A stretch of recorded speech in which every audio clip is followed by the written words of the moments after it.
pretend I don't see them, and I casually try to pick a booger from my nose. And for a moment, just a second, I'm exposed to be a man. Not a mark, a human being just like you. Don't lie, you have boogers too. Now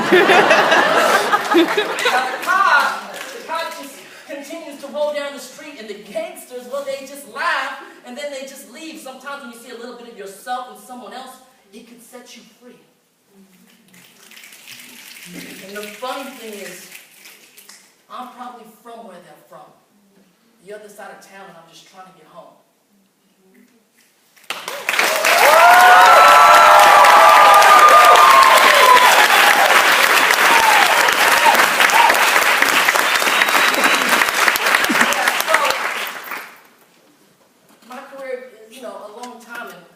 Poetry is one of those things that I started writing about 15, more. I started writing like a long time ago, but around 15 years ago, I started a venue in Los Angeles, which is called Dante's Poetry Lounge, which is now the Poetry Lounge, which served as an inspiration, which ultimately became Deaf Poetry down HBO. And it's still the largest venue in Los Angeles.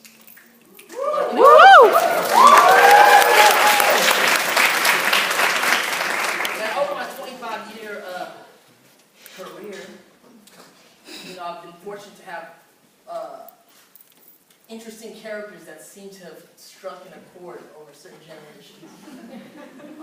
Some people know me as the leader of the Lost Boys in the movie.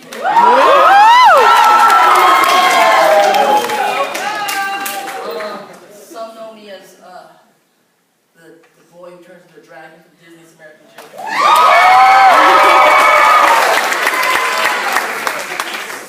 Know me from the Asian American cult classic, Filipino American film, The Debut. Yeah. And some people know me as the voice of the misunderstood Prince of the Fire Nation.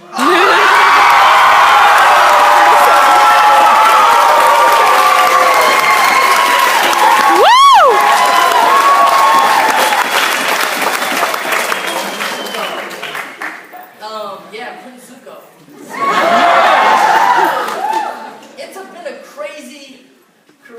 So far, and it continues to go. Recently, as an adult, it's like I never really saw myself as like an Asian American actor. You know, I'm just this kid. I'm just this Filipino kid with my family in Los Angeles, and you're just trying to book jobs and make money. And I started young, and you're just an actor. As my career kind of evolved, and as I started to get success, I really started seeing what it meant to be Asian American, what does that mean? You know, it's like a weird thing. One thing I had a realization of when I was younger is that even like in the 90s, when I'm doing some of my first work, it was like, you think at your whole life, you know, how many actual Asian characters did you see on film and television? You know, for me, it was probably like maybe 4 or 5, really, real Asian characters that I saw on TV. And now I'm like one of them, or 2 of them in people's lives. And like it or not, you realize, you know, you help sculpt what someone may think of a community through your work, or through your actions. Yeah. And that means a lot of different things. You know, in one way, I get this thing where it's like a guy told me, right? He goes, okay, it's like this Filipino guy. And he's like, man, I gotta tell you, my wife had this real big crush on you when she was younger. Right? And he's like, my wife's Caucasian. I'm like, cool, man. He goes, I think you're one of the reasons why she married me.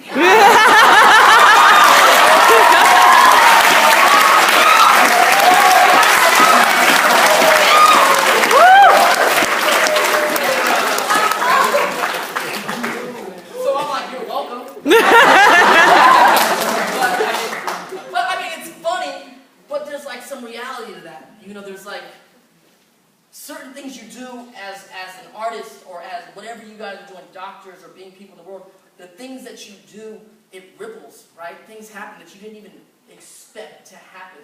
And they're starting to affect other things in the world or how people view for me, and how people viewed Asian Americans. So many times I'll get stopped by people, guys especially, Asian American guys, for the last 20 years, and they're like, man, you're the first cool Asian American I saw on TV ever. You're the first cool Asian ever I saw on TV. Which is crazy. And not even Asian guys, regular guys. Like white guys are like, dude, I never knew Asians were as cool. You know, and it's like, were we or were we not? I mean, I don't know. Just things happen. I'm hanging out with these dancers, right? And the, like, you know, Quest Crew, and like the new kid. The hair's all crazy and stuff, and then like this one kid, and like after take a lead, like head shaved low, whatnot, right? And then I'm at a party, and this one kid they're dancers, like their hair's all dyed, and punk rock fresh and stuff. And he's like, oh my God, you're Rufio. And I'm like, yeah, man, what's up? He's like, dude, what happened to your hair? I was like, I just did a movie. He's like, but then he looked at me, he's like, and his whole crew's like punk rocked out, right? Like, but hip hop punk rock.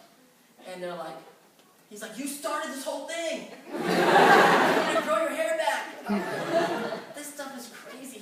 I could have never thought my life or my career could affect certain things in that way. But as I've grown up and have more responsibility for what we're putting out as artists, it gives me a different, things change, you know. Now as an adult, I helped start one of the first Asian American film companies called Kinetic Films. And we're based out of Hawaii, and we finished our first 3 films. Our first film just came out. Stars me and this YouTube kid. Anyone knows a kid named Kev Jumper? Sorry. Me and Kev got together and did this first film, co-wrote it, co-produced it, and really trying to do a company that really put in Asian Americans as the leads of projects. And that's important, as the lead of projects. Asian Americans. You know, we speak of what, you know, Asian Americans, people go, well, you know, I go, you know, well, you guys have like Crouching Tiger, Hidden Dragon. Stuff like that. And it's like, yo man, no disrespect to Asians outside of America, but our generation, us, we were born and raised here.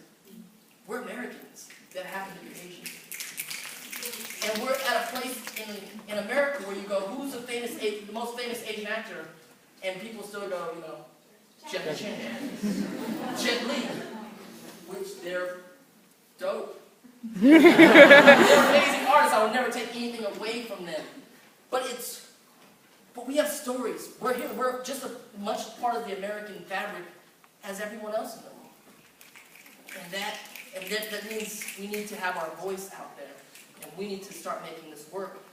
And that's still little things, you know. Things like Gangnam Style came out, and people are asking about it, and it's a great song. And Psy is very interesting, and like I'm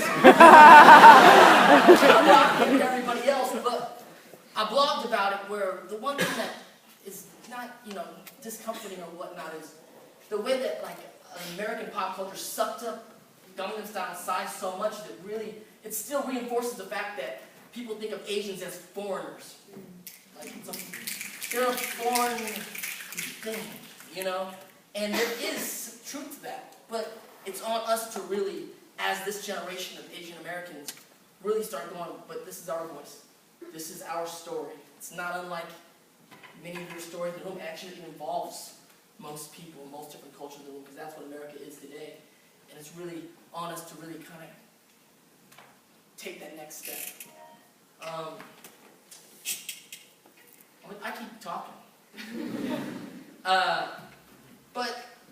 So I like to talk about identity and Asian American issues in the media and how important that is. I like to talk about my work. I think we're going to be opening up soon to just kind of Q&A with you guys, get into discussion. Like I said, it's really important for me to talk to you guys directly because I want to know what you guys are doing. Like, how do you guys see the world? Because it's not really on my generation saying how it is. It's like you guys have so much of a step up on what we had going on, and there's so much. When I started working with Kev, I told him, like, your generation, it's your world, right?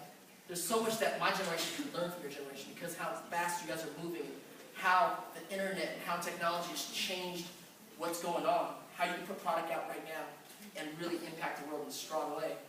But at the same token, there's so much that your generation can learn from our generation. we still, the craftsmanship of what acting is, the craftsmanship of making movies, how to make a movie, is still, that never changes with technology. I told Kev, I was like, man, you're like a child prodigy. You know? You, Ryan, Higa, the Wong Fu, you guys are like writing, directing, acting, running a television station, and doing everything successfully. And in Hollywood standards, you don't even know what you're doing yet. You know? So, and that's not a diss. That's something to say that you're already brilliant at what you do. If you put this other layer of craftsmanship on what you're doing, things that you guys want to brand and learn, and educate yourself on what you're doing, then the sky's the limit. But I'm talking a lot. I'm gonna do another poem. I'm gonna do a poem. This is just an identity piece. Asian Americans. This goes like this. Thoughts run around my mind. Thoughts run around my mind. Now ask yourself, who's this kid that stands before me? Hope he doesn't bore me. Quit sticking him in another category. Well, shit, he really doesn't fit in any. Brown like a copper penny, yet with Asiatic eyes. I see to my surprise he's got a black nose. But on the real, I'm a Filipino. And to break it down further still, I will tell you I descend from an island where the natives run around nearly naked, named Negritos. Translation, little black men. Black as their shadows in the glorious sun. But then came a Chinaman, or maybe it was Japan, who mixed in the Asiatic blood. Drip, drop, drip, whips my tribe. Well, here comes the Bible of a man from Spain, who left me with a Spanish name from a little crocodile island from where I came. Confused, I question, but I wound up here where I found joy. Recognize I am a brown boy in America. A place where you are judged by the color of your skin. Black, white, here I am, standing on the land of another brown man. Now that's irony that I can see. Thoughts run around my mind, you got to give me time on this. Thoughts run around my mind, but my grandpa says just throw your line and fish. And when I say I'm fishing, it means I'm searching for a deeper meaning, a stronger feeling. Realize that everything I'm seeing isn't what it's seeming. This world in which we live in, the religion I was raised on now raises questions. Question everything they tell you. Don't buy everything they try to sell you. Promises of heaven once it's like to live in hell. To me, I'm here to tell you that the religion that they want me to believe in got me subconsciously accepting before I was saved by the Jesus Christ, I was a heathen. Me and the Africans, and Indians, and Mexicans, and Dominicans, and Koreans, and all the other Asians, and I can never do that. Because somewhere in the back of my mind, I have to hate myself forever, because I know I'll never look like their God, but God. God, I ain't mad at you, because God, I know the truth. I am you. Like you are me. Like they are us. Like, yo, this is who we are. See, some speak of the revolution and they say it won't be televised, and they're right, the revolution is going on. It's a